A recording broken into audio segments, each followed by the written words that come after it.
Welcome to another episode of our podcast, Let's Talk Tri-Delta. I am Mindy Tucker, one of your hosts for the podcast, and I'm joined today by a new co-host. I'm excited to welcome to the team, Lexi Leggs, Tri-Delta's Program Development Specialist. Lexi, welcome. Thank you. We're so thrilled that everyone has joined us here today as we welcome Jody Carbiener Dreyer from Kentucky. We've been featuring the past Sarah Ida Shaw Award winners on our podcast, and Jody received the award in 1983. Welcome, Jody. Thank you. 1983, as we like to say, just vintage, getting better with time. I love it. Yeah. We were also featured in our fall 2023 Trident magazine and an article about several of our past Sarah Ida Shaw winners. You've had this remarkable career, 30 plus year career with the Walt Disney Company, and even wrote a book about your experiences. So excited to hear about that. Lexi, you got some more here? Yes. So today we're going to talk with Jody about her career journey, of course, her book, all the lessons that she's learned from her careers at Disney, and of course, her time with Tri-Delta and as a Sarah Ida Shaw Award recipient. Well, welcome. And it's interesting because a lot of that all mushes together. So it will be fun. Right there. Let's start right there. I'm told that your foray into Disney actually came at Kentucky because of Tri-Delta. Why don't you tell us the story? Well, to back up just a touch further, so the love of Disney and all things Mickey Mouse started. My family, we would go on family vacations, and our favorite, we went twice growing up to Walt Disney World in Florida. So I always loved it. And of course, fond memories of running around with my brothers and sisters and just having a great time. So there we were at University of Kentucky, and sorority sisters of mine, we were going on spring break to Florida, and we all said, let's see if we can get summer jobs at Disney. So, when you're just like, in a million years, I would have never had the courage or the confidence, but when all of a sudden you're with the sisters, it's like, well, why not? Like, we'll just go. I mean, we probably thought we were going to run Disney or something. We were so like, what the heck? So we get in the car, we go down to Florida, we walk in, and we're like, hey, we're here for our summer jobs. And that started a 30 plus year career. And Nancy, my partner in crime that year that went down to Florida, it was funny because she was majoring in nursing, and her dad kept saying to her, and then my dad is a nuclear engineer, and they kept saying to both of us, now you have fun, but you girls go back to school. I think they were afraid we'd totally get pixie dust and never look back. So I'm happy to say Nancy in nursing graduated, all good. One of my first jobs was a can dancer, and my dad kept saying, you will get to that age and you will not be able to kick your leg that high. So you make sure to get a fallback career. It was funny. Yeah. Oh, I love that story. Thank you so much for sharing. I also couldn't believe it when we learned that you held over 22 jobs, or at least 22 jobs during your 30 plus year career at Disney. So can you talk us through some of those positions and some of the travel that you were able to experience too? So I don't know if people didn't want me around very long. So, after I would work there for a while, they were like, hey, will you take her? I'm not exactly sure, but yes, I did have 22 different jobs. As a matter of fact, what I thought would be the job that I really majored in ended up being the job. I think I was I was not great at it. I didn't love it. And so, but each job led to another job, which was so interesting. So some of those jobs, just to mention a few, like I said, started dancing, can dancer, entertainment, afternoon parades, worked in merchandise as well. And then when I graduated, I was offered a job in guest relations. And so I was in guest relations and tour guides and just learning really all about, customer service and how to take best care of guests. And from there, I was in marketing in many different jobs in and around marketing. And one of my favorites was I was the Walt Disney World ambassador. Each year, there's an ambassador for the parks, Tokyo Disneyland, Hong Kong, Disneyland Paris, Disneyland, Walt Disney World. And we would train together, and then you serve for a year. My older brother compares it. He said it's sort of like Miss America, but you don't have to look great in a bathing suit, have any talent, but you like to talk a lot. Everyone needs an older brother to keep them humble, right? Just a little bit. So I did that for a year. And again, I think one of the reasons that I was chosen to be the ambassador was because I had worked in so many different areas. And the job is really to represent the cast members for the year and to be a spokesperson. So I think because I knew so many different areas, and then ultimately I ended up at Disneyland Paris prior to the grand opening there. And I don't want to bore everybody. I feel like, and in kindergarten I did. So I guess just to circle to the end, then ultimately in California at the studios and the corporate offices. And the job that I think really summarizes the 22 different positions was a job in corporate synergy and special projects. And that job was exciting because it was almost like being a traffic controller, where I was in the middle of the company, making sure, looking for different opportunities for people to work together, but then also making sure that there weren't any, kind of collisions, or we were all singing off the same song sheet. And that one I would specifically relate a lot to Tridelt and different things, working with a chapter and a team. And I think that really prepared me a lot for jobs of that nature, where so many different people are coming together and you have to make it all work. That sounds, so I'm going to go back. I'm sure that people wanted to work with you. That sounds crazy that people wouldn't want to work with you. You're so much fun. Also, I've heard so many companies do that with their employees. They move them around, like they just shift them around quite a bit, but it makes them better employees because they understand all the different facets of the business. And it sounds like they did that with you. And then it came together in that position you just talked about, where you brought it all together for them. So I think that sounds amazing. And I'm sure you were a very valued employee there for all that, like that you were able to do that, to know all the different pieces and bring them together. You've written a book called Beyond the Castle, A Guide to Discovering Your Happily Ever After. Who doesn't want to find happily ever after? You said it kind of wrote itself, and I can't imagine it was that easy. So tell us a little bit about how the book came about and what it was like to write a book. Well, first of all, I'm not sure I should admit this, but I'm not a writer. I mean, I'm not one of those people that my whole life I thought, oh, and then I'll write this novel and do this. But people would ask me to come talk about things, especially I coined a word called servitality. And when people talk about guest service, they usually talk about either the service side, which is getting the job done, or the hospitality side, which is doing it with, really care and attention for people.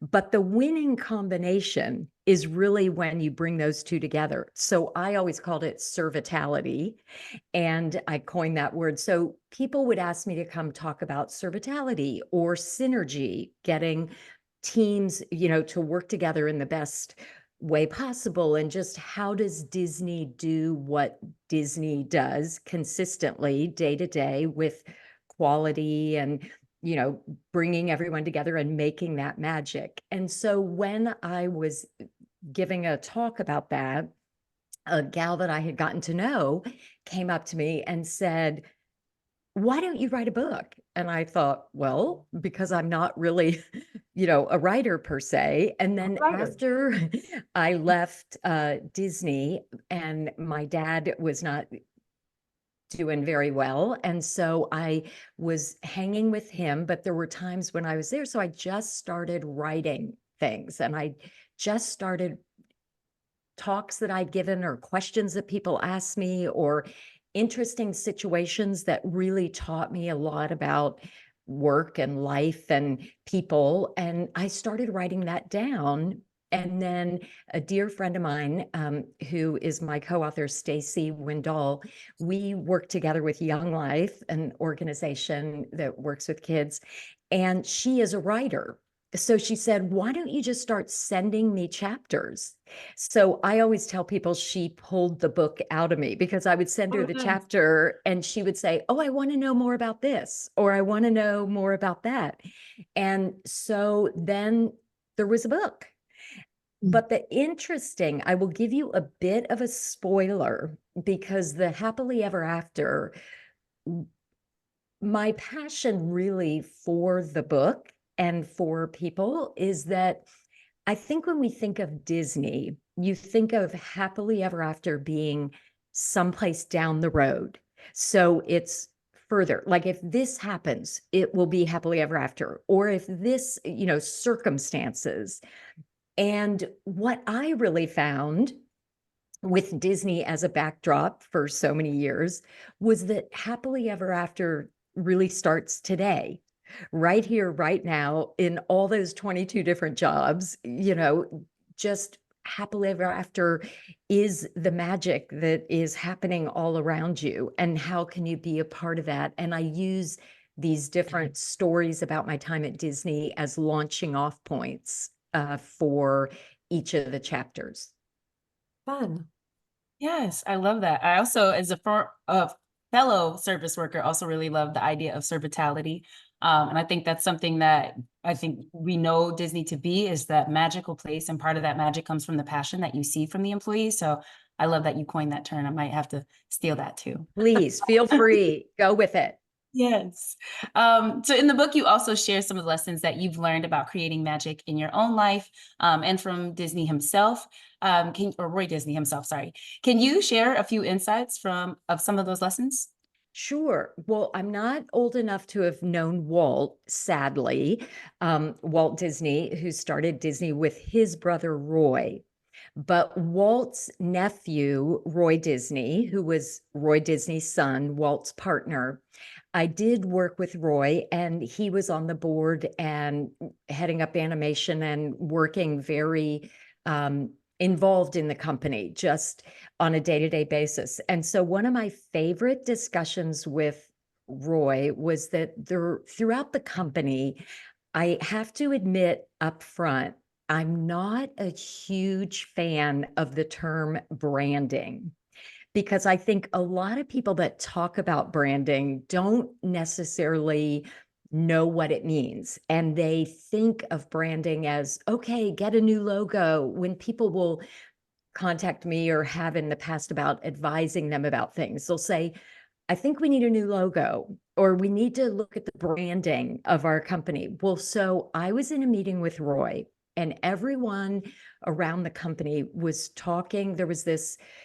real surge to think about Disney branding and doing some things that would maybe just take it to some different places and audiences that we hadn't necessarily marketed to. So people were saying, we just have to brand it a little different and brand it this way. And Roy said to me, so we were in a meeting and we were talking about it, and Roy looked me right in the eyes, and I'll never forget it. And he said, Jody, branding is something that you do to cattle. Branding is not something that can happen for Disney. Disney is Disney. It always will be. It always has been.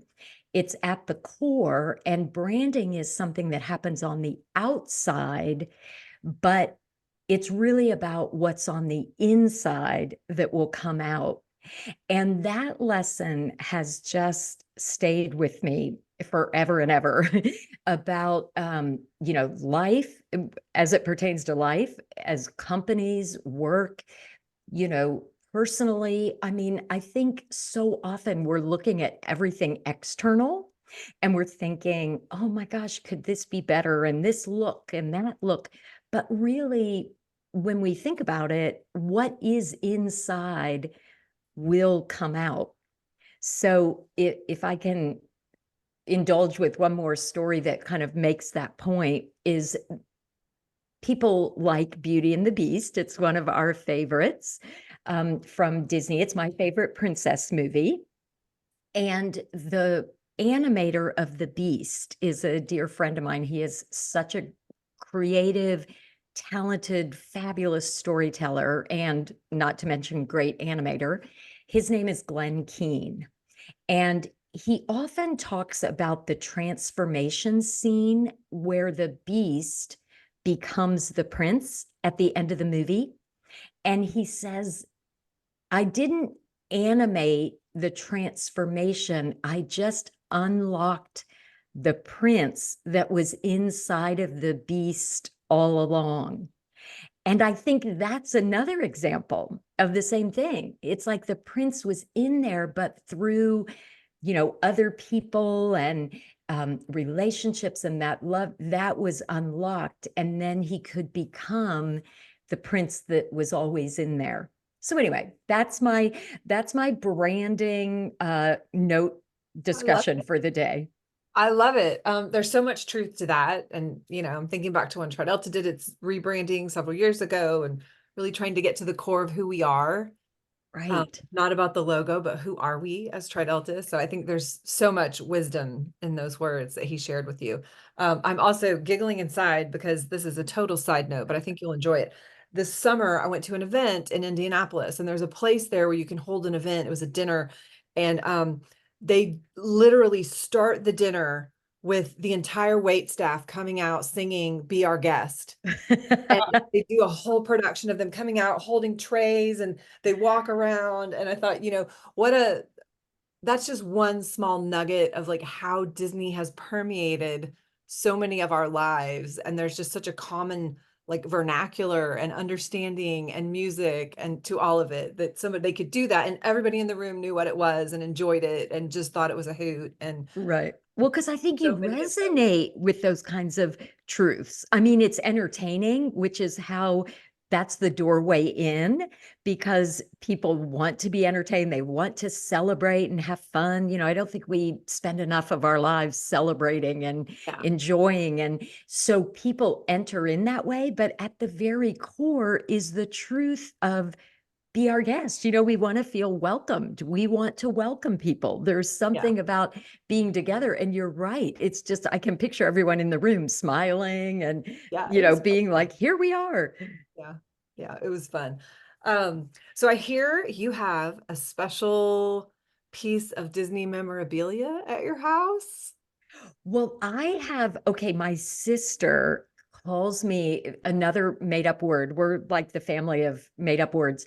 She calls me a hoardenizer because I am very organized, but love like my treasures. I love it. So through the years, because, I worked at Tokyo Disneyland and around Asia and in Europe. And so I would collect things. And when I was the ambassador, I would wear, like I'm wearing one of my Disney scarves. And so I just had a lot of Disney goodies and Disney things. And so then people started being places and they would see something interesting Disney. Sometimes it was Disney sanctioned, and every once in a while there's some that aren't licensed Disney products that they would find in crazy places, and they would send them to me. So I have all these Disney things, but the one that I think you might be referring to is I have an Italian leather Disney purse that for one of my very first Christmases, a woman, Virginia, that I worked with called my husband and was like, I'm here. I see it. She would love it. So my best Disney treasure, which is my husband, who I met working at Disney, actually then conspired with Virginia, and they had the purse from Italy that's like a handmade Italian one of a kind, and it has these subtle kind of Mickey ears on it, but I can't carry it because it's so. And then I also, the other one, I'm trying to think of the goodies. So these are nice, luxurious things. I have a Mickey faux fur that has Mickey ears all over it. That is pretty fabulous. But then I have crazy things, like from Tokyo always had the craziest things. Some of them had to be shut down, like when they did a whole line of poo perfume.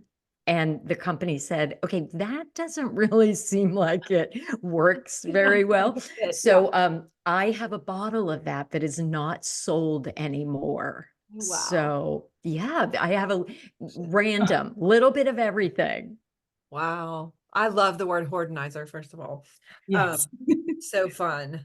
And we're gonna have to, I think we're gonna have to find we're gonna have to see pictures of the faux fur and the purse. Okay, I'll model them. Next Yeah. time we'll do a fashion show. I love it. I love it. I want to switch gears a little bit and talk about TriDelta. So take us back 40 years ago to you winning the Sarah Ida Shaw Award and how you feel about it now, what that sort of meant to you. Well, first, let me back up and say I pinch myself. And even at the time, I thought, I'm just humbled and honored, and why me? But having said that, when the announcement was made and it sort of unfolded, it has just played out in fabulous ways, the same way that TriDelta has throughout my life, where I now live in South Carolina. And, the other day I connected and really struck up a great early friendship with somebody that I met. And we're talking about something. And all of a sudden we realize we're both Tridelts. And we're like, of course we are, we're sharing this. And so we attend alumni functions here. So you look at this bond in general, that it's the gift that keeps on giving. So I think the cherry on top of that is that, again, that I was selected to kind of represent and to be a bit of a spokesperson. Like, I've been contacted where people say, will you talk about your experiences in Trideld? And, you know, I talk about Disney. It started at Disney with Trideld. And so it's just really woven throughout my whole life. You can't really separate it, which is the magic of a sisterhood that really is forever. And the second summer, when Nancy had to actually work in a hospital for nursing, my another dear friend, still to this day, Sydney, we went down the next summer, and she, even after graduation, ended up working there for about I think she was probably there 6 years or so. She met her husband. And so it's just, again, all these webs and people that are still a part of really important part of my life, and some of my, best friends. Yes. I think what I'm hearing as a common theme in some of your stories as you're telling is someone else saw greatness in you. That you can see that through the Sarah Ida Shaw Award, being your chapter's nominee. And we were talking about the person suggesting that you write a book. And I think that's just the beauty of these friendships that you create in the bonds in your story. So I just really love that they're helping you see that potential and reach it, and seeing that tie in those stories. So really beautiful. Thank you. To finish one thing on the Sarah Ida Shaw, I think the other thing that I feel, in the best sense of the word, a burden, but I'm excited to, is that I also feel to pass it along. Like, I think one of the things with the Sarah Ida Shaw Award is, let's continue the legacy that Sarah Ida Shaw started in Tridelt and make sure we don't lose that. So, for instance, one of my sweet nieces, Jessica, is a Tridelt. She's a Tridelt at Baylor. She graduated a couple years ago. And so then through Sarah Ida Shaw Award and talking about that, and then connecting with her through Tridelt, and then talking to her chapter, and you just feel like if we can all take the very, very best of Tridel and keep passing that along, we just grow stronger women in the bonds. And so again, I don't say burden. Sometimes I think burden has a negative connotation. So maybe it's the present or the joy that you get to keep, passing along, I think is what I want to take not lightly. I appreciate it. Yeah, love that. Mhm. And that responsibility that you would feel as a Sarah, I hadn't heard that put that way before. And we all know the idea around, when you get your new member pin and they say, this doesn't give you the ability to think larger of yourself, but it gives other people the ability to expect great things from you. It's kind of that same thing, like where we have all these Sarah Ida Shaw winners walking around doing amazing things, and they are carrying on the legacy of Sarah and her bold vision for us and what we might go do in the world. So Right. We never want to, whether it's Walt Disney or Sarah Ida Shaw or, these people that really started something, and you just don't want to be the one that, lets it go. Or so I think, as I think about it, and when I was even contacted, okay, we're going to look back and, look at some of our Sarah Ida Shaw, I was thought, oh my gosh, I hope I'm carrying the torch. Okay, I'm honoring my year, doing it justice. Lexi and I think would agree. You have honored it for sure. Okay, I'll take it. Yes. So you still get together with Tri Delta Sisters, I hear, and you got a big reunion coming up for your chapter. We just had it. I was Okay. there. So it was so exciting. The gals that I mentioned, Nancy, Sid, and I, the three of us, Three Musketeers, we went back for the 100th anniversary of Delta Rho, our chapter at University of Kentucky. And there was a big weekend of different celebrations and luncheons. And it was so great because again, the generational nature of it. And we just weren't sure. The three of us said, we are not going to miss it. But we had no idea who would. Well, our chapter advisors, Carol Elam and Marilyn Levengood, from the time we were there, they were there. And just to reconnect with some people that we had kept in touch with and others that we hadn't, but time slipped away. We were back at the house, sitting outside our rooms, just it's gone through some changes. I will say, the space that stayed primarily the same were the bathrooms and the showers. Other than that, it was we sort of had to, get our bearings. There were like new hallways and there's an addition that's been added. So it's changed, but that's what's so fabulous, because some things change and some things stay the same. And it was just such a great, great time of reminiscing and updating everybody and just being together.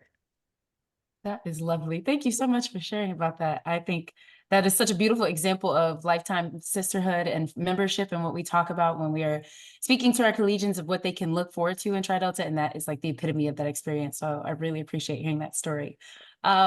We also hear that you're consulting now and you've got a 3-key rule about the projects that you work on. Can you tell us a little bit about that?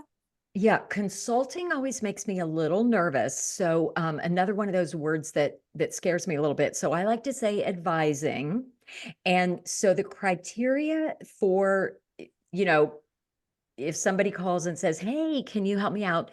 I just want to make sure I can add value to what they're doing and I have some experience in that area. So I look for the 3 Ps, and it's either people that I just am so excited to, work with them, learn more about what they're doing, and, just spend more time together. I mentioned Shelby, who I've met since I moved down here, and we've worked together on a couple projects. And so that would be an example of people. And then places, I think there are interesting places and just moments in time when somebody will say, here's where we are, and we'd love for you to, maybe give us some insight into that. So people, places, and then projects. If there's a project that just needs a catalyst to get it started, or I don't feel like I have, the as I like to say, might not be the smartest person in the room, might not know as much as people that are reaching out to me do about the day-to-day of what they do. But sometimes just a different perspective, or I can take that time at Disney and really say, okay, are there some things we can pull from this or that we can connect to? And then other times, I mentioned earlier about celebration. I'm a big fan of fireworks. I think we don't often take a moment, we're on to the next thing, on to the next. So sometimes we just need to celebrate what is working and say, okay, let's really keep focusing on that. So those are my 3 Ps. If I think I can add value for any of those reasons, then I jump in. Love that. And I think it's very on brand. We love to do things in 3. So definitely. It's our lucky number, those triangles. Yes. Well, I know after this conversation, our members are going to want to find you, buy the book, see what you're up to. How can people connect with you, and where can they get the book? Well, the book is actually available anywhere books are sold. So you can go online, and there's a hardback. It came out initially in hardback, but then there's people were saying, oh, we like to get together with a book club or with a group of people.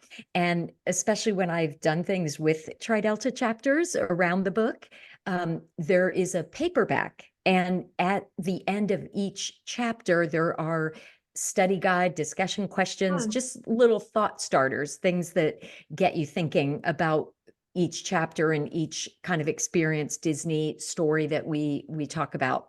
So those 2 books are available any bookstores, any, online, any place. And then I also have a podcast with Mary Tomlinson, a dear friend that I worked with years and years at Disney. And her expertise is really around purpose and being on purpose, companies and individuals. So we do a podcast. Another one of my little sayings is, I think life is all about sorting. I'm kind of an anal retentive, so I love a good organization. And our podcast is called Trail Mix, but it comes from, if you read the book, I talk about treasure, trash, and trail mix. And again, our lucky 3s here. And so I think trail mix is such an interesting, obviously treasure are the treasures in our life, the things we keep that last forever. The trash are the things we sometimes drag around that we should let go. And trail mix is really everything else that we're kind of sorting through. And so Mary and I on our podcast, which is called trailmixpod.com. Okay. And so that's the podcast, and it's available on all the podcast platforms. And there's different topics. So you can look through a topic that interests you and then listen. It's a short, just about 15-minute podcast. And so that is another way to catch up on what's going on. And then through that, you can also reach out. Anyone that wants to reach out, happy to. Awesome. Thank you so much for sharing, Jody. Yeah, thank you so much for being here. We've loved talking to you and getting to know you. And I know our listeners are going to be excited about it. So we appreciate you joining us and just spending some time with us today. Well, I really appreciate, and again, I'm just honored, and I hope that you guys have a happily ever after today, as do all of our listeners. Well, thank you. What a treat to get to meet women like Jody. And if you're interested in meeting some more incredible women, Tri-Delta women, you can save the date for Tri-Delta's 61st Biennial Convention, which is coming this summer. July 11th through July 14th in, of all places, magical Orlando, Florida. So it's perfect to talk about that with Jody here. Woohoo! But we Don't hope forget the fireworks.